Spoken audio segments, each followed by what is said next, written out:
Bom dia, tudo bom? Muitas das vezes, quando a placa de alguma live seca, Samsung, Electrolux, né?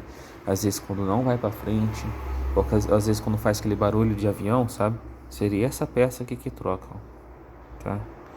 Elas têm identificação aqui atrás e você tem que comprar exatamente conforme a identificação. GSM, KCM, sabe? E fazer a limpeza bem certinho para que quando você for botar o componente novo, ela passa com facilidade. Ó.